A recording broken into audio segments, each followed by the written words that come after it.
Hey guys, welcome. It is CALLOUS Invitational 3 Round 4 action being live narrated. This is winner's bracket action between Blightbringer and ZF, and needless to say, at this stage of the tournament, the games really matter and have a very meaningful impact on the ultimate outcome of the tour.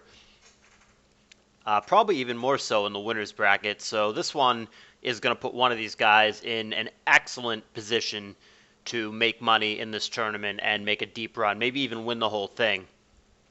Blightbringer on the bottom, ZF on the top. We've got a Ments and then a Bliss, which very much looks like an Asta team.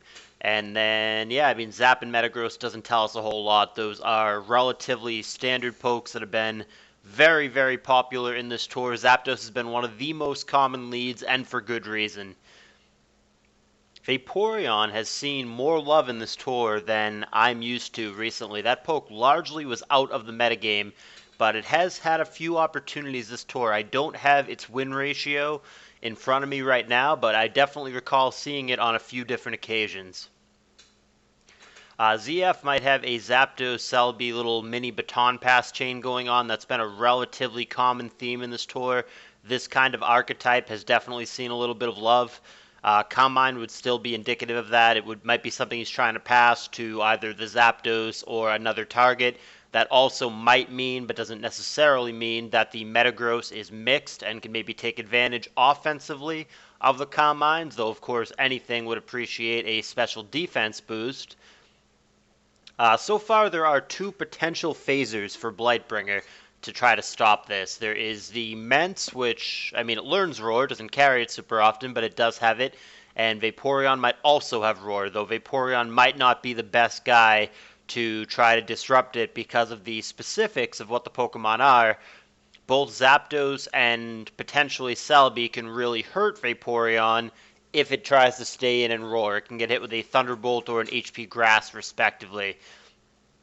So Salamence goes Hidden Power. It's going to be not very effective. If that were Grass, that would have done less, so it's safe to say that is, in fact, HP Flying against the Zapdos, so that tells us a little bit. The Ments, well, there wasn't Sand in play at the time, so we don't know if he has lefties or not. There's now Sand in play as ZF opts for the T-Tar, and that's going to prompt out a Claydol here. Substitute is what's going to happen. If this is a Boa or some kind of mixed set, then it is dangerous to the Claydol here. That's going to be Hidden Power Grass right there. Crunch would have definitely done more, but he clearly does not have that, and he takes this opportunity to get out of the way, goes to Celebi on the Earthquake. So relatively even right now. They're even on information. They are even on Pokemon. Nothing too advantageous for either guy at this time. Some kind of balanced team, balanced defensive-ish team for Blightbringer. Maybe a more mid-rangey offensive team for ZF. Again, taking advantage of that potential BP chain.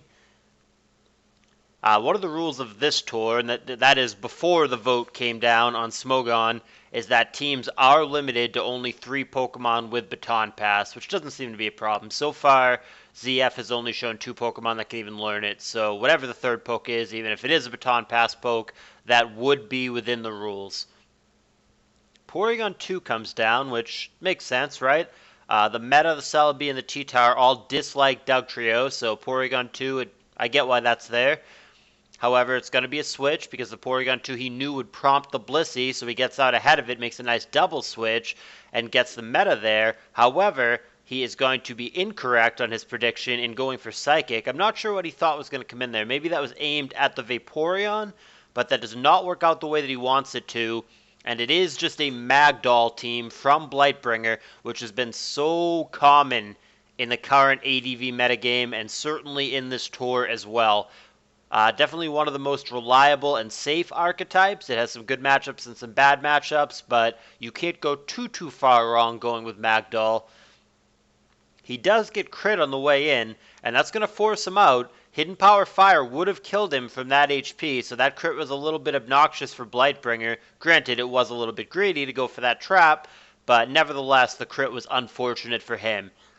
So 5 pokes have been revealed for both. Psychic really doesn't do all that much to the Vaporeon. 31%, I mean, it's not terrible, but it's not a world-beating number by any means. If that's the best that he can do, Vaporeon should win this matchup 1v1. He's going to eat his own wish, and Surf will hit Celebi on the way in. I believe, yeah, those are the only 2 moves that Vaporeon has shown so far. So it could still have Sub, Baton Pass, Ice Beam, Roar, Protect to go with the Wish. There's a couple of decent options that the Vaporeon could potentially have here, and we'll see as that plays out if he has anything useful. Ice Beam here from a very high base special attack would be pretty spiffy if you could get him. Celebi, of course, does have Calm Mind, we already know for a fact, so it can make those hits do less damage if that is the route that this game ends up going. Ultimately, Blightbringer, I think, just needs a phaser in some form somewhere. We'll see if he actually has one or not. We haven't actually seen a Pokemon use Roar yet. And he doesn't do it here either. He goes for Wish, which he does not need for himself. Let's see. Just checking over the team. Looks like Magneton's the only one who really benefits from it. And he could switch it in pretty safely here. Unless you think ZF is going to go Hidden Power Fire, that's the only thing that could punish. Claydol could also attempt to come in here. Claydol is safe from basically anything other than Meteor Mash, and even then the Wish would negate it and then some, so I think the Doll is a decent switch if he wants to pass the Wish. But he stays in, and he's actually going to waste the Wish. I mean, granted, had ZF stayed in, gone for Psychic, for example, then the Wish would have mattered, but the way that it played out, Vaporeon just wasted his own Wish and didn't pass it anywhere. So now Mence comes in, and it's now confirmed that Celebi does have a Grass attack, Giga Drain. So that is all the more reason that if Vaporeon is the phaser, it needs to be very careful, because the 2 things that it wants to phase, the Zapdos and the Celebi, respectively, can both definitely hurt it with Thunderbolt or Giga Drain, respectively. And it has Stab on both of those. T-Tar is also something to phase, especially because it has Substitute, and it looks like the worst thing that T-Tar could do to the Vaporeon is HP Grass, which is not a big deal. So here comes the Porygon 2. It gets Brick Breaked on the way in, and the Salamence does not have leftovers, so he's presumably stuck on Brick Break. He is a Choice Bander, it seems. He's got to be based on that damage, right? 67% Brick Break on Porygon 2. That seems like a pretty safe bet. And there is a BP to the last poke for ZF. Previously unrevealed, it is simply Swampert, and that's going to come in and be immune to Thunder Wave. Of note, Magneton has lefties, which is pretty common on the Mag-Doll variants because it's not as important to have Magnet and instantly kill the Scarm. So if you can give your Mag any amount of durability, great. So we'll see how he wants to respond to Swampert here. He doesn't, based on what he's shown, Blightbringer actually does not have great Swampert switches so far. Vaporeon handles it, but that's about it. The other things don't overly want to switch into Swampert. But Vaporeon is what comes in, and it's just a 25% Earthquake. Vaporeon again opting for Wish. I will once again do a check. Mence would take it, but it's not in urgent need of it. Same with Claydol. And the Magneton could really use it, but it's going to be the Mence recipient here, doing that weird visual glitch thing there where the Salamence seem to have come in twice. Now granted, the Intimidate only happened once. It is strictly a visual glitch. It is not an actual gameplay glitch, but it's still weird when that happens. But yeah, there's the Intimidate on the Zapdos, which does not matter for the Zapdos itself, but should the Zapdos go for Baton Pass, he would be passing that Intimidate reduction along with it, so it could matter for another Pokemon. See what they both want to do here. The Sand is going to show us that Salamence is faster, so Zapdos needs to be careful here. Choice Band Rock Slide does kill him from this HP, so ZF is going to have to react accordingly here. I mean, the obvious thing is to go to Swampert, right? But if Salamence has the balls to just stay in and go Earthquake or Hidden Power or something, like Earthquake there, for example, would have rocked that Tyranitar very, very hard. But Blightbringer opts for a different route. He goes to Blissey here, which becomes Vaporeon. There is Sub, so now's as good a time as any to see if he does have Roar, though it might just be correct to Wish beforehand regardless of whether or not he has Roar. And a critical hit Focus Punch comes down here for 53%. That crit could matter if the Vaporeon does not have Protect, but we find out that he does. So the Vaporeon has now shown 3 of his moves. 1 remaining could be, it's not going to be Sub at this point. Baton Pass doesn't seem to make a lot of sense either, though it is cute to be able to Baton Pass to Magneton.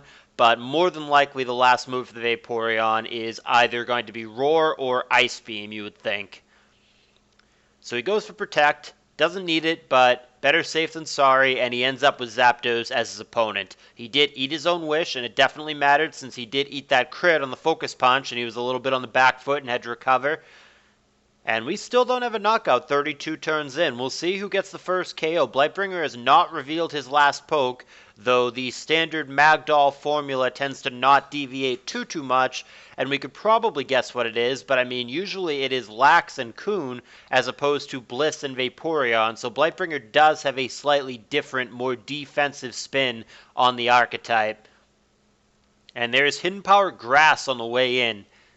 28%, Vaporeon nice and safe here, wouldn't even die to a crit, though I guess crit plus Sand could get him. And there is a Wish, and it's smart for Vaporeon to come in here. He's going to Trace Water Absorb, he's going to be completely safe here from anything other than a crit Ice Beam, and he's going to be able to get a Recover off, and there's just going to be nothing that Blightbringer can do to stop that, so that huge damage that Blightbringer got on the Porygon 2 with that nice Brick Break earlier is going to be completely for nothing here. And the Porygon 2 will be able to get his Recover off in a moment. Now, the P2 did go for Thunder Wave here. Vaporeon Smart goes for Protect and does not allow that to happen, but there's still nothing to prevent the Recover on the following turn, and that's exactly what happens here. And Blightbringer, with not much better to do, opts to go to Magneton here and get some lefties on that as well.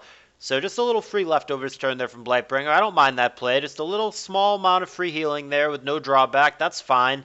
And he now pulls it back to Blissey, which was intended to battle the Porygon 2, but it ends up being the Swampert, which again, Blightbringer still has not shown a better switch for than the Vaporeon. The problem here is that the Vaporeon does not actually beat the Swampert, because if he just starts surfing, all that's going to happen is Porygon 2 is going to come in, Trace Water Absorb, and be totally fine.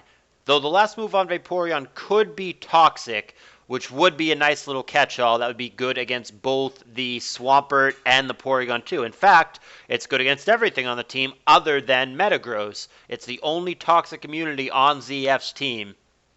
In fact, status in general looks a little bit annoying for ZF's team. Something like a Gengar with Will-O-Wisp, which I don't believe Blightbringer has, but just for an example, I think would be an annoying Pokemon for him to deal with. Swampert probably has Refresh on this team, you would think, because he needs just a little bit more help against status, I would think. Here comes Claydol switching into a Thunderbolt that's going to be completely for free. Gonna gain lefties. A very grindy game here. Still no knockouts rather for either guy, and we still don't know the last poke for Blightbringer either. There's a Psychic on the way in for Swampert. He's going to take 25% from that, not a huge deal.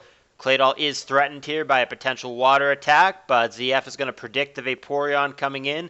That has consistently been the only thing that has come into this Swampert, and ZF may catch on to that and start to exploit that. He might dangle out the Swampert, which he knows is going to prompt out Vaporeon, or at least it has quite a bit up to this point, and he then may double switch to get out in front of it and get something in like the Zapdos on the Vaporeon that favors him, and ZF can use that to generate tempo for himself and perhaps snowball that into a knockout or a sequence that sets him up for some kind of CM sweep. Though a CM sweep is going to be difficult with the Blissey still in play, there are still lines of play that ZF can take that would give him at least some advantage. There is a substitute, which is going to be 101 HP, so that's a 404 HP Tar. Seismic Toss will not pop it, and he's going to have to be careful of a Focus Punch now. Claydol's going to come in. It's not Focus Punch. It's HP Grass. Claydol takes that a lot worse than it would take the Focus Punch. He takes a third from that. Claydol going to stay in and pop the sub anyway, but there is a critical hit HP Grass, and that is going to draw the first knockout of the game. It's going to go the way of ZF, and Claydol will fall. Granted, I don't think Claydol was all that exciting in this matchup. Yes, it was decent against the Zapdos, but there's not too much beyond that. The Rapid Spin does not matter, and defensively it is very vulnerable to the Celebi, to the Swampert, to the Porygon 2. I just don't see it being that important in the matchup. So ZF is in the lead. He'll take the knockout, obviously, but I don't think the Claydol going down is the end of the world, and I still think this game can go either way. The problem that I am having right now is I'm trying to figure out how Blightbringer wins. I can see a path to victory for ZF, and this game very well may grind out and take a little while one way or another, but I'm missing the win condition. He's got a CB Mence, which is great, but ZF is relatively well equipped to handle that between the defensive bulky Swampert and the Porygon 2 that is also almost certainly bold and very high, if not maxed out on defense, which is the standard for Porygon 2 because you need it to always survive Earthquakes from Dugtrio to do its reverse trap. And it feels like there's been a lot of crits in this game, and I feel like almost all of them have gone the way of ZF. There was another one there, an Earthquake critting, and it's relevant here too. So Blightbringer has definitely bet on the bad end of some crits here. I remember a Focus Punch crit, there's that Earthquake crit, there's the HP Grass crit earlier. ZF has definitely gotten a few of those, but to be fair, typically, just mathematically, the aggressor is more likely to get crits, and it's been ZF who has been doing most of the attacking. It's been a very reactive game for Blightbringer up to this point, which isn't the worst thing. I mean, maybe that's just what his team is. Maybe that's just the way he plays. But at some point, Blightbringer is going to have to do something proactive, or ZF is just going to keep attacking, and more crits eventually will come. There's a Focus Punch here. ZF, again, being the aggressor and keeping Blightbringer on his toes. The mind game begins here. Does he soft-boiled into another Focus Punch? Does he attack only to get hit by an Earthquake? He doesn't like either option. He's going to get out of the way to Salamence, which is a nice neutral option that would have been fine had ZF gone for Focus Punch or for Earthquake. So there's a lot of logic behind that play, in my opinion, for Blightbringer. So now some Calcs come into play.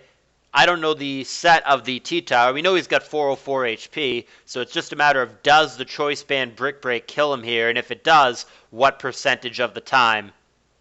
ZF going to be thinking that over. I also don't know that ZF can KO him back. He's sub, Focus Punch, HP Grass. Probably the last move is simply a Fire Attack. So if that is the case, then even if T-Tower were to live the Brick Break, he would not be able to KO the Salamence back, and he has to get out of the way. So Rock Slide going to be the CB move, hoping to hit Zapdos. It did decent damage on Celebi, but there's 2 Rock Resists from ZF in the back, and I do not like the stay-in from Blightbringer, and it was very clear that either the Swampert or the Metagross was absolutely going to come in there. There was absolutely no point to stay in Rock Slide again. I think that was definitely a mistake from Blightbringer, and there was very little upside to doing that.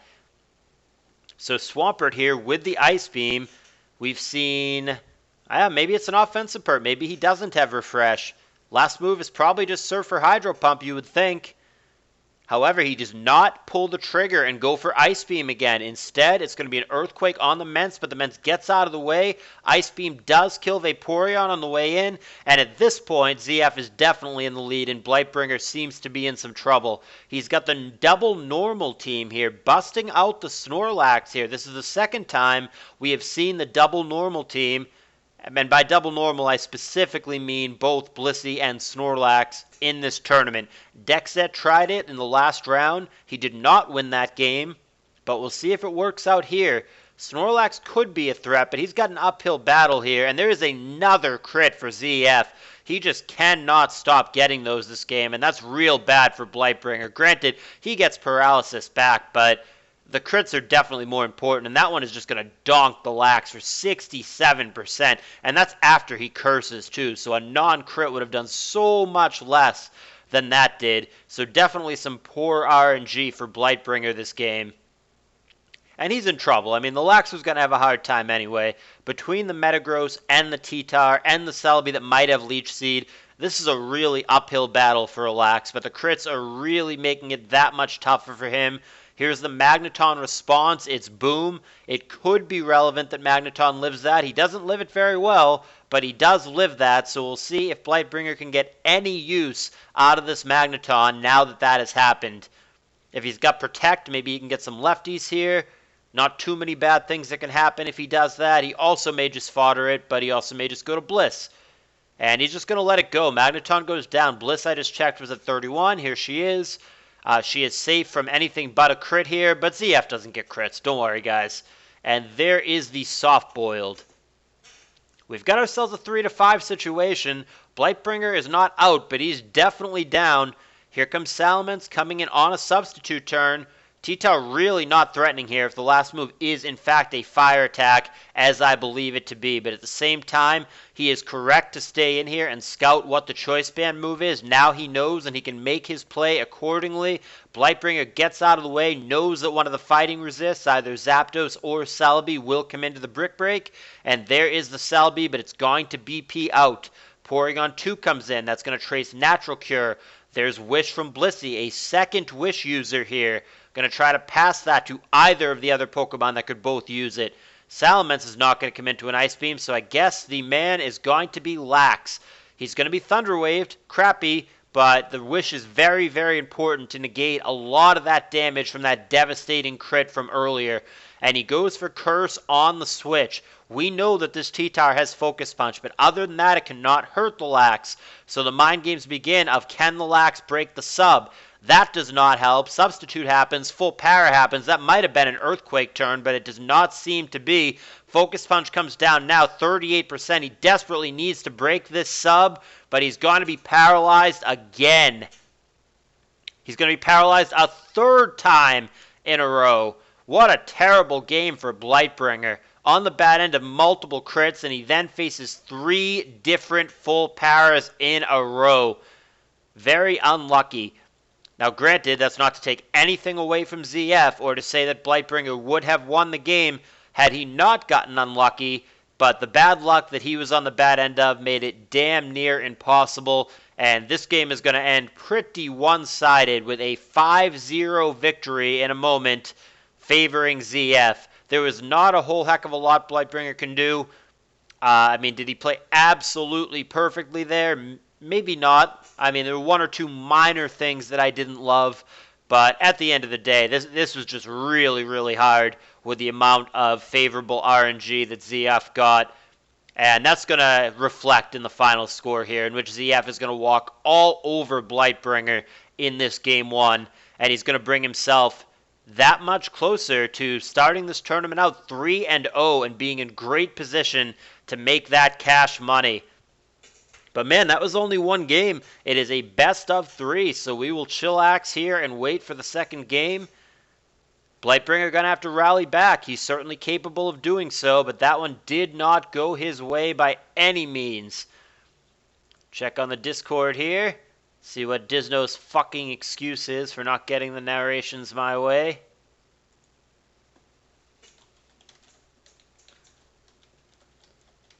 You guys can't see it because it's off camera, but I told him, fuck you, and hurry up, because I'm a nice guy. Here's our POCL channel, making fun of Madoka, good stuff. Here is the CALLOUS Invitational 3 channel that all of you guys should be part of by now. There's a link to it in every single one of these videos, so check that out. Alrighty, here's Game 2. They did not waste all that much time. Blightbringer is again on the bottom. ZF is again on the top. We've got a Weezing here, which is a pretty cool lead. I think it led one other time in this tournament earlier. I don't remember who it was that did that. And a much more standard lead is the T-Tower on the top. So they both have to figure out what they want to do here. Will-O-Wisp is definitely a threat. It could also just be a special tower and a big crunch or something is going to come back. But I would say overall, Weezing probably has the edge in this matchup. And here comes Bliss. And it is just the obvious turn 1 Will-O-Wisp. You really can't go too far wrong with that. There's not a lot of bad things that could happen. But a Natural Cure Poke is probably one of the better answers. Natural Cure Poke, Guts Poke, Fire Poke. But yeah, all things considered, you can't go too far wrong with Will-O-Wisp. And it does just connect with the Bliss. Whether or not the Weezing can actually hurt it is yet to be determined. It is very early on in the game, but Weezing could theoretically have Sludge Bomb or HP Fighting or something along those lines. And ZF and the Blissey are not afraid of it. They're just going to stay in and go S-Toss aimed at the Weezing. It's going to connect with the Lax instead. This could be a boom spam team. Both of the pokes shown by Blightbringer do have that, so it's definitely possible this is the kind of team that is trying to boom down to whatever sweeper. Last poke Coon, last poke Gyra, last poke whatever it may be. Salamence, DD-Tar, all sorts of good stuff. There is a spinner this time for Blightbringer. He brought one last time as well, Claydol. This time it is Starmie. He's got Thunderbolt to hit the Skarmory rather for a decent amount, but he does get hit with Toxic in return. He natural cures out, thinking there'll be a Protect, and he is right. He's going to get his Skarmory in for free. Spikes, 2 layers to 1, favoring ZF. Here's a Taunt, preventing a lair or a Whirlwind. He did, in fact, try to go for lair number 3. Does not work. Here comes Gengar, and there's a Whirlwind to get rid of Gengar. Well played there by Blightbringer. Still 2 layers to 1. Here's Gengar, and there are Spikes number 2 for Blightbringer. So they both are going to have 2 layers now. Gengar seems dangerous as well. Doesn't look like anything on Blightbringer's team overly wants to switch into this, especially with the threat of Will-O-Wisp. See if Blightbringer has a decent Gengar answer somewhere. Will-O-Wisp is the obvious play here. Wow, Blightbringer opting for double normal twice in a row. The Bliss-Lax combination, which I would say is pretty damn rare in ADV, but Blightbringer must really like it. He's opted to bring it 2 separate times in a row. We'll see if it pays off. It's been played twice before this game in the tour, once by Dexa, once by Blightbringer, and neither one has worked out. The team has not won yet. We'll see if this will be the time that the Lax Bliss combo gets its first win. He does Ice Beam on the taunt turn, but the Gar is very bulky, as you can see, taking only 25% from that Ice Beam. See if Blightbringer wants to continue doing this. It's going to be a tough fight. I mean, the Blissey will be very low at the end of it if it manages to win this fight. Blightbringer the one using the clock right now, trying to figure out the play. ZF has already locked in his move, whatever that may be. Classic WoW taunt Gar here, presumably with Thunderbolt and Ice Punch as the last 2 moves, though it hasn't actually shown its attacks yet. It is possible that it has other coverage. Blightbringer taking his time. He's taken almost a full minute on this turn to figure out the play. He's got plenty of time. He's got 240 left, maybe a little less now, but plenty of time to figure out what to do here. And ZF is going to opt for a switch, as is Blightbringer. So the full team is revealed for Blightbringer. Really not too dissimilar from last game, actually. And again, I have the obvious question for Blightbringer, just how does his team win? It's got a very nice, sturdy defensive core, and that's fine. But how does it win is my question. And we'll see what the answer is. I guess the answer is Curse Lax, but I don't know. This team just seems very passive to me for Blightbringer. I could see a lot of vulnerabilities. For example, if ZF had a Magneton, which he does not appear to have, then the Skarmory just insta-die. There is no Dugtrio follow-up to kill said Magneton, and then all of a sudden, without spikes, Blightbringer's team just immensely lacks pressure and is just so passive. I'm not a fan of the team, I got to be honest. I think that's probably coming through, but I'm really not a fan of the team that Blightbringer brought. I think this team is too defensive, too passive, does not have enough threats, enough pressure, enough win conditions. We'll see if he proves me wrong. We'll see if he finds a way to win with it, but this is not the kind of archetype that I am a fan of. Now, granted, this might be a good matchup for it. ZF seemingly does not have a Magneton to deal with the Skarm. It's yet to be seen if he has a spinner or not, but if he doesn't, then this might just be the right matchup for what Blightbringer brought, even though I am certainly not a fan of it myself. Gengar seems like an obnoxious switch for Blightbringer's team. It just seems like a hard poke to deal with. And Dugtrio is going to catch Bliss. That was really well anticipated by ZF. He knew that it was going to be that exact switch, and he's going to be rewarded. He's going to take that Bliss straight out with the Earthquake there. Sometimes risks pay off, and that was one of those times. And ZF is going to be in the lead now. And I don't want to call this game over. I think that's premature, but I mean, this just looks so bad to me for Blightbringer. I'm just having a hard time envisioning him winning. We'll see if I'm wrong, but I don't know. This looks pretty one-sided to me. I think ZF is going to win this game handily, is my personal prediction, but we will see. Here comes Swampert into the Weezing. It becomes Starmie. Great.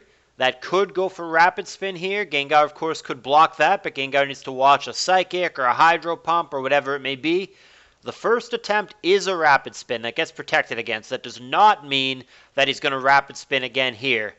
But he does, and ZF allows that. So the spikes are gone, and the only thing that the Swampert can do back is a Toxic, which is a fine trade for Blightbringer. Does not care about that with the natural cure on Starmie. In fact, Toxic seems really bad against Blightbringer's team. He's got 3 immunities, assuming Lax itself has immunity, and 2 natural cure pokes. So the only Pokemon that cares is Swampert, and that's if the Blissey didn't have Aroma or Heal Bell, or if the Swampert doesn't have Refresh. So Toxic really seems underwhelming against Blightbringer's team, to say the least. And there is Weezing attempting to Will-O-Wisp something. Skarm is going to protect, gain lefties. It's probably just a Will-O-Wisp again, so we'll see what ZF wants to do with that. It is Will-O-Wisp. It's going to connect with Swampert. The fact that he goes to that as opposed to Blissey, especially when Blissey doesn't seem that exciting in the matchup, the only thing Blissey is really beating is the Starmie. Yeah, he already beat me to it, but I was going to say, the fact that he's choosing to go Swampert into the Will-O-Wisp instead of the Blissey pretty clearly indicates to me that he has Refresh, and we see, in fact, he does. So it is Toxic Protect, Refresh, and presumably last move Surf. So this is good old Monopert. Slightly different variation of it. Sometimes Monopert has Roar. This one does not. I mean, it could. I guess it could be last move Roar, but I'd be shocked if Swampert just had no attacks whatsoever. But yeah, just a Monopert here, which is not a threat to Starmie. Surf, which we now have seen to be the last move, and Toxic are both really not threatening to Starmie as a whole. See what they both want to do here. Swampert really not in a great position right now. He's somewhat low, and he's got the 3 layers of spikes beneath him. Blightbringer decides his best answer is his own Swampert, but of course Blightbringer, with no spikes beneath him, can switch in pretty safely, and ZF cannot. He goes back to Starmie, that was probably thinking there would be some kind of switch, and trying to get Starmie into a favorable matchup, but it does not work out that way. Now granted, this still works out fine. He still gets a recover off even after getting hit with Toxic and Surf, and will end up at more HP than where he started, but the problem with this is he can't stay in, and this whole time, ZF and his Swampert have been accumulating leftovers. So he's gone up and up and up and up, and the Swampert that was previously down in the yellow in the 30s is going to be over 60% when this turn ends and the lefties kick in. Man, this is actually the second game in a row in which Blightbringer's team seems to be weird about switching into Swampert of all things, that just seems so bad. I mean, Swampert is so common and is generally not an offensive threat, and it's not an offensive threat in this game either. It's just a Monopert, a clearly defensive Monopert. So it's funky to me that Blightbringer has these teams that just struggle so much to switch into Swampert. That is not a vulnerability I would be comfortable having in ADV. I have not liked either of Blightbringer's teams in this set. I like Blightbringer a lot. I think he's a super underrated player, and I'm not surprised that he's 2-0, and he's someone who could do well in this tour. I'm not shitting on Blightbringer, the guy, at all, but I am shitting a bit on his teams. I've not liked either one, and I don't think these are suitable or optimized for modern ADV. That's just my personal opinion. Will-O-Wisp does miss on T-Tar, and that's actually crappy and relevant because we see the lefties here. We know this T-Tar doesn't have Lum, so that Will-O-Wisp, had it hit, would have stayed. But that's just the risk you run with a 75-25 move. It's just not going to hit every time. That's just the way it is. It does hit this next time, and the Tar is at least partially special, so maybe the Will-O-Wisp is not devastating, though the residual damage from the burn certainly matters. Did go for a second crunch there as opposed to a pursuit on the way out, so Weezing gets away relatively safely at 50-something%, and we end up with Lax on Skarm here. Lax is probably going to be the best bet for Blightbringer if he's going to try to win this game. That is probably his best win condition if he's going to win this game. Thunderbolt and Toxic, respectively, did not go Rapid Spin there, so ZF has now established a layer of spikes that he has a decent chance of being able to enforce, and there is layer number 2. So ZF reestablishing those, that's going to be a key to victory for ZF. If he can either kill the Starmie or force spikes down through the Starmie, That's going to put him in good shape. However, he misses an opportunity here. Had he gone for Whirlwind there, that would have been really good. But instead, he went for Protect, and Starmie comes in, gets a recover off, so he would have been fine either way. And insult to injury, ZF is simply going to miss a Toxic here. So the Starmie that was vulnerable a moment ago is very healthy now. There is T-Bolt, 47%. He gets a Para this time. That could matter. Toxic does connect this time, but yeah, the Para definitely could be an issue going forward. And again, it's a prediction game. Is it a rapid spin here? Does he switch? Does he attack? It is an attack. I guess he thought that either the Skarm was going to stay in or the Gengar was going to come in, but neither of those ends up being the case. Starmie has to decide if he wants to rapid spin here. He does run the risk of the Gengar if he does that, and he decides to make the trade. He will allow the soft-boiled in exchange for the rapid spin, so Blissy's going to be healthy, but the spikes are going to be gone. Relatively even trade there. Both players get some kind of benefit from it. So there is Wish from Blissey. Let me just do a quick check. T-Tar can use it. Yep, Skarm can certainly use it. And that is going to bring him with lefties back up to 100%. But he is paralyzed here, and we know Starmie has T-Bolt. And he does go straight for that as opposed to opting for recover. He's got to be careful here. If he kills the Skarm and then he is at the HP that he's at now, for example, he's vulnerable to the Dugtrio revenge kill, which, I mean, I guess if the Skarm specifically is the poke that he kills, then I guess that's okay. But if the Starmie gets killed by the Dugtrio and the Skarm is still alive, that's going to be a huge problem because the spikes are still going to be around. Now, granted, 2 of the pokes that Blightbringer has are immune to spikes, but 3 of them are not. So I think the spikes certainly matter for ZF. Thunderbolt and S-Toss respectively. Another Thunderbolt. I really don't know why he keeps spamming that. He's clearly trying to catch something sneaking in on a switch.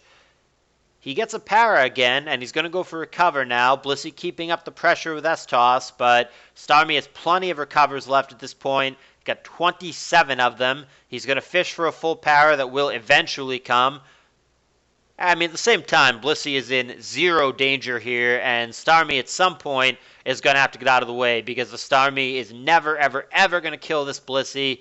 So this is very much a go-nowhere matchup. And yeah, he's just going to start rapid spinning for lack of something better to do. And Blissey doesn't really have something great to do either. She's going to resort to fishing for a freeze with Ice Beam. Eventually, one of them is going to switch here. This could be a long, boring PP stall if they both opt to stay in, but I think at some point, one of them is going to opt to make a play. It's now Blightbringer taking the time, figuring out if he wants to continue with this. There's very little to gain for him by staying in on this matchup. He just doesn't want to lose something by switching in the wrong thing. And he's going to again stay in just to kill PP on Rapid Spin. It's now an obvious recover turn from Starmie. See if ZF wants to make a switch. He doesn't. He's content to keep going with this matchup, and he's again going to fish for the freeze with Ice Beam, but not find it. See what they both want to do.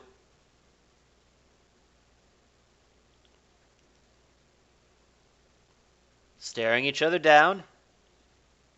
Like I said, at some point one of them is going to switch. I mean, this is go nowhere. Like I said, ZF is trying to force the switch by finding a freeze that at this time has not come. I mean, it's only 10% to whack, and then there's also the fact that full Para could kick in, so on any given turn, he has a less than 10% chance to find the freeze that he's looking for. They're both getting to the HP range where they're going to want to, at some point soon, use a recovery move, but like I said, all things considered, neither poke is in any actual danger here whatsoever. Blightbringer very stubborn, continues to fish for Thunderbolt. I really don't know what he thinks he's going to accomplish. Is he going to Hydro Pump it here? I hope not. That seems like a colossal waste of valuable Hydro Pump PP that he does not have that much of to begin with. I think he's only used 1. I think he's got 7. But still, it's such a waste to use that on Blissey. You're just not going to get her. And it's just not the play to make. Blightbringer is, again, the one taking the time, really thinking it over. He might be actually contemplating going for the Hydro Pump here, but it's just not going to do enough. You would need a full Para and then a crit or something like that. And the math is just so against that happening, and you're wasting PP that could definitely matter later on. I'm adamantly against Blightbringer going for Hydro Pump here, but he's really thinking it over. He's killed 30 plus seconds on this particular turn trying to figure out if he wants to pump or not. I really, truly don't think he should, but he might see it a different way. Wow, we're coming up on a full minute here for Blightbringer on this one turn. I don't know what he's thinking that hard about. This seems like either just a switch or a recover turn from Blightbringer. He's going to go for it, and he finds the crit, but there is soft-boiled, and that's the exact problem with it. He got the crit, which is like the best outcome, but he would have needed a crit and a full para for that to be worth it, and to not miss the follow-up Hydro Pump. It just... Yeah, all things considered, I just don't think that was worth it. That just felt like wasted PP to me. And Blissey does get the double soft-boiled off, and here she is back at 100%. But Starmie comes back in very quickly, and it finds itself this time against the Skarmory. But there is no issue here with the Blissey coming back in if that's what it wants to do. And it's just a very safe play for ZF that Blightbringer really can't do a lot about. Not with Starmie anyway. And we're right back to this, but... Ultimately, this is a go-nowhere matchup that Blightbringer has actual zero chance to win. Unless we're going to get into a PP grind situation. Lax has a decent shot against the Bliss, and I don't know why that play didn't happen way earlier, the Lax coming into the Bliss and trying to set up. But I guess between the Skarm, which he does not have a Magneton to remove, and the Gengar, I think that Blightbringer feels that his Lax is largely walled. And he might be right, but I mean, if that's the case, if the Lax is walled, then how does Blightbringer win this game? I mean, I'm going to go back to what I said way earlier, which is that I think the answer is he doesn't. And I'd like to be wrong. I would love to see a Game 3. Those are always exciting, but it just doesn't seem that way to me. I'm just giving it to you straight. I mean, I'm unbiased. I don't care who wins. I like both guys. I'm rooting for both guys. I hope they both... enjoy the tour and do well in the tour. I mean that genuinely. It does not matter to me which of these guys wins the set, but this one just doesn't look like it's going Blightbringer's way, I think. Maybe he sees it differently. He does find the paralysis on the Bliss again, which you could argue is actually a bad thing. Because like I said, even with the para, the Starmie's never killing the Bliss. So all that really means is if this gets into a PP stall situation, there's going to be turns where Blissey does not have to actually use PP. There's the Lax switch, which I thought would have happened ages ago in this one-on-one matchup. But Blightbringer finally does it now. It comes into an S-toss. So what does Blightbringer want to do? The problem is the only thing we've seen from this Lax is Curse. So we really don't know if it's walled or if it's not walled. But between the T-Tar, the Gengar, and the Skarm, there's a pretty damn good chance that it's walled now.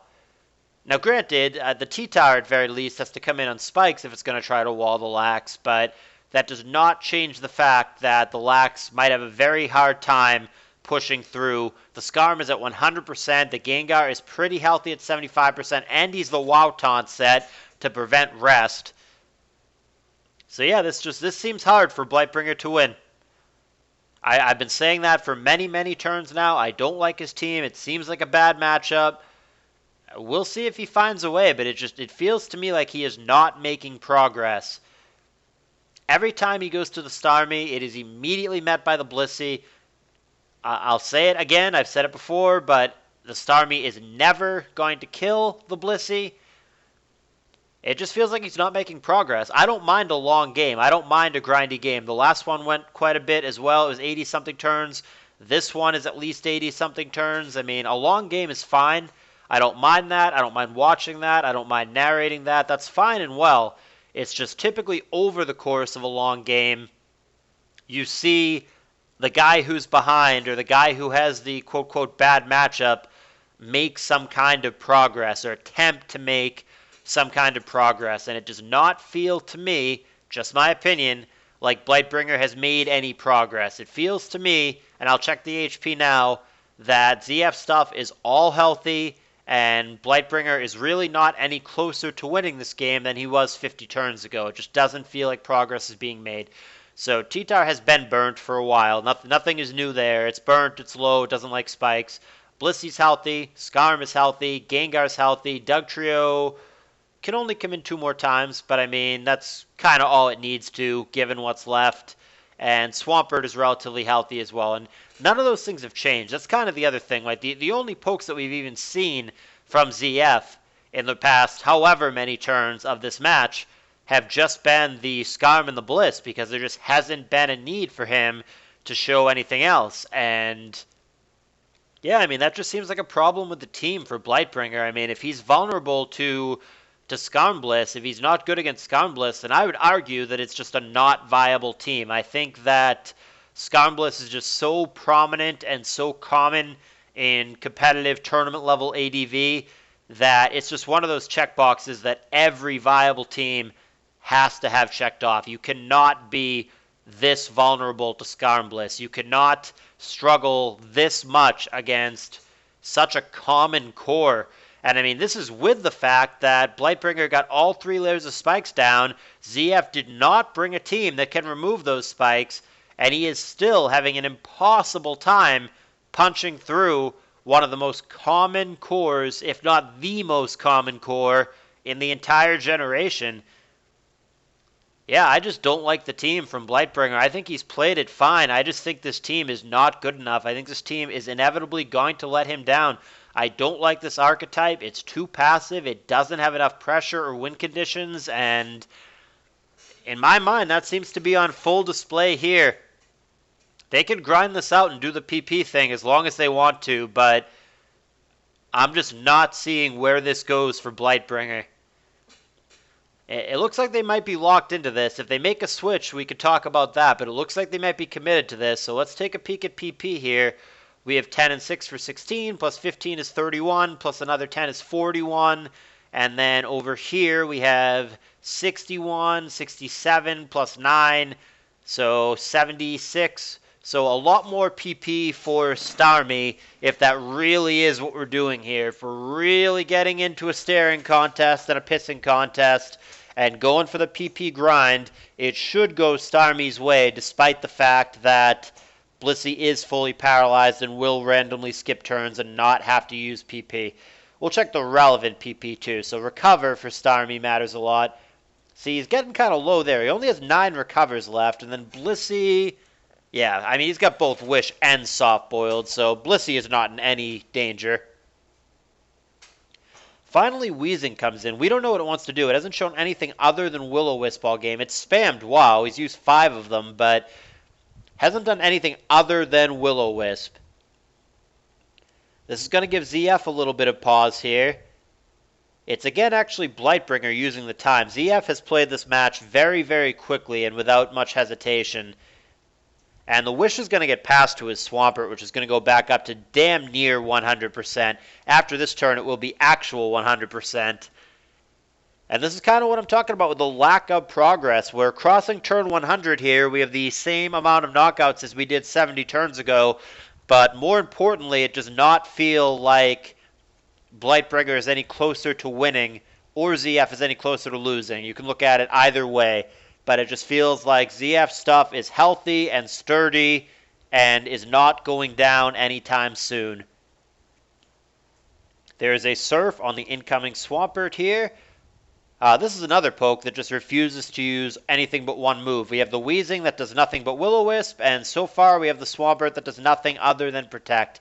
Finally, it's going to show another move, Roar. And hey, it is Starmie. He's been very, very present in this match. We have seen a lot of Starmie, but it does not seem to break this core of Skarmbliss. ZF figuring out what to do. Figuring out if it's worth it to him to get a Toxic or a Spike down in exchange for what is probably just a Thunderbolt. The obvious play is for ZF to do exactly what he's been doing, which is just go to Blissey here. Blightbringer again is the one on the clock. Down to 150 seconds here. He's going to go to Lax, thinking Blissey will come in. That is correct. So finally Blightbringer making a little bit of a play and putting a little bit of pressure on so the Blissey doesn't come in for free. So what happened there is the Blissey had to step on spikes and then get out of the way. So that is very minor progress, and if Blightbringer can consistently do that, maybe that is one way to wear down the Bliss. He got a curse and a rest off. Full para kicks in. That also helps for Blightbringer. It is yet to be determined, however, if this thing can actually touch the Gengar.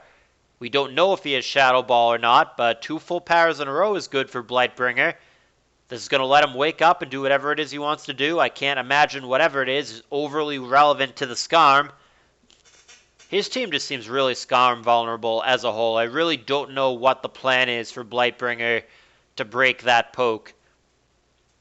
It's weird to have a Curse Lax without a Mag. It just, I mean, his team just seems really Skarm vulnerable. Skarm on Skarm is not exciting. Swampert doesn't beat Skarm. Blissey doesn't really beat Skarm.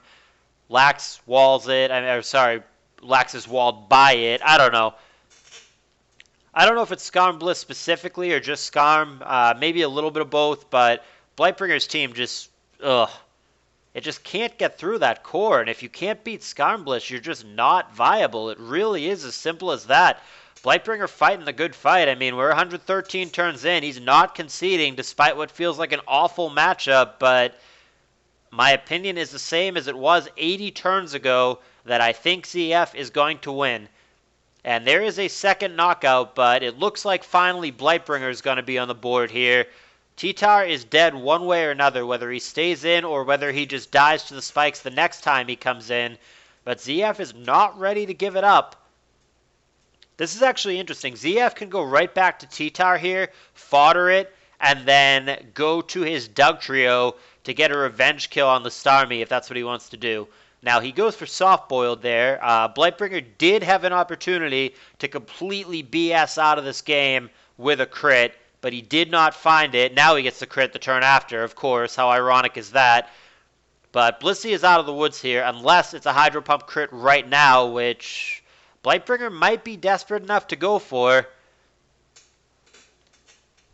Yeah, I mean, he's got 4 of them left. At this point, might as well. I don't like wasting Hydro Pumps on Blissey in general, but it's just that kind of matchup, and he's just in that bad of a position at this point where he more or less needs to fish for luck. So while I didn't like the Hydro Pump against Bliss earlier, I did like it there. I think you've got to do what you've got to do. Give yourself a chance to BS out. He went for it. He did connect, but he did not find the crit, and ZF is going to maintain his stranglehold on this game. Blightbringer still very much back against the wall with what seems like an underwhelming, not viable team against a solid pilot from ZF playing something very, very standard. Hydro Pump and Thunderbolt, that has got to be the game right there. The Sand is going to kill the Starmie. The only way that Blightbringer wins now, I think, is he goes down to Last Poke Lax, and even that is a really hard road because he would have to get through the Dugtrio, he would have to get through the WoW Taunt Gengar, he'd have to come in on Spikes. I mean, I'm not saying it can't be done, but I think that is his only hope at this point. Blightbringer is going to need to win on the back of Last Poke Curse Lax, and it has to specifically be Last Poke, because otherwise Skarm will take care of it all day, and that is going to be his only way out of this, so we'll see if he can find the way. It's a very uphill battle. This looks like a one-sided beating from ZF, as it did in the first game. This series has largely been all ZF, and honestly, I mean, while ZF did nothing wrong, and I don't fault him, and I don't take anything away from him, honestly, I think it's more on Blightbringer screwing up by bringing bad teams than it is on ZF, you know, making these next-level ninja plays and just being unbeatable. I mean, ZF is playing solid. He's bringing solid teams. He's doing nothing wrong. It's solid all around from ZF, and he deserves to be where he is. But I think Blightbringer has largely shot himself in the foot by just bringing junky teams that just are not viable, that just are not Tier 1, and are not up to snuff against the current metagame of ADV. I think it's as simple as that. We'll see how it plays out, but Blightbringer right now is in awful shape. He's just down 2-6, and he's doing a whole lot of nothing right now. He is just waiting to go down to Last Poke Curse Lax. That is going to be his only hope, and while stranger things have happened, the odds of the Lax coming back and winning the game are not great by any means. And this whole time, while Weezing sits and does nothing, the Skarm is just going to lefty up, lefty up, lefty up. This might just be the classic Sludge Bomb, Will-O-Wisp, Pain Split, Haze set of Weezing, which is utterly useless against the Skarmory in this situation. Can't even burn it because of the paralysis. Haze does nothing, Pain Split does nothing, Sludge Bomb does nothing. All Blightbringer could do right now is sit in there completely helplessly while the Skarm gains more and more and more lefties. The guy was all the way down to the yellow. I don't remember the exact amount, 20-something%. He was quite low, and he has just gone lefties upon lefties upon lefties and will soon be back up to 100%. Now, granted, the Skarm is not going to be relevant once it is Last Poke Lax. The Skarm does not have Drill Peck, so he's not going to be able to attack that Lax in any way. But this just seems like such a disaster for Blightbringer. This just seems like such a one-sided beatdown. Full Para kicks in there, but I mean, even with a critical hit, the return is only doing 36%. It's just so underwhelming. There is Whirlwind again bringing out Weezing. I mean, at this point, the Lax has to find a way to get in, get boost, and rest up, because if he comes in now, he's just going to get killed by Dugtrio. And again, Weezing is absolutely helpless here. I think it is the set that I said. Will-O-Wisp, Sludge Bomb, Haze, and Pain Split. Utterly helpless in this situation against the Skarm. And there is the Lax. This is an obvious rest turn, so we'll see if ZF takes this opportunity to go to Dugtrio. Had he done that, it might have just won him the game, but I also don't think ZF even needs to take the risk. I think ZF is just going to win anyway if he plays normally, so I think there's very little risk in not taking the risk for ZF and just letting the game play out normally. 2 paralysis in a row is going to kill 2 sleep turns. Better than nothing, I suppose. Return underwhelming, 16%. 3rd para in a row does not even matter. This is being played live, but I mean, if I were watching this in a replay, I wish I could just start skipping turns because it just feels like the outcome of this is inevitable to me. There's another Whirlwind. Good on Blightbringer to not concede. It's every bit his prerogative to play this out. I'm fine with that. I respect that. It's his right, so go for it. But it just seems so dire. It just seems so unwinnable to me. Check on PP here. Yeah, I mean, he's got plenty. He's got 24 returns left, plenty of curses, plenty of rests. We still don't know what the last move is. That's another thing that we haven't even touched on. If, hypothetically, the last move for the Lax is like Earthquake, for example, and it literally cannot even touch the Gar, then what are we doing here? Blightbringer's saying GG. He hasn't actually conceded yet, but typically saying GG is a prelude to the concession. Just waiting for it. It's Blightbringer who said it, not ZF, so again, usually that means a concession is coming, but he has not conceded just yet. Lax gets blown out once again. Rest. And it's not met by Dougie. They might be ahead of me in real time with the GG. Perhaps this match is actually already over if I click skip to end, but I don't think I spoiled much of anything. If ZF went on to win this game, is anybody actually surprised? Honestly, I kind of want to just click skip to end, and it'll be on turn like 300, and just like, okay, ZF won. I'm waiting for something other than that to happen, but it just, it does not seem to be the case. Will-O-Wisp, Surf. The end is near, though Weezing can go for Pain Split here. Woot! Splitting that pain. There's the refresh.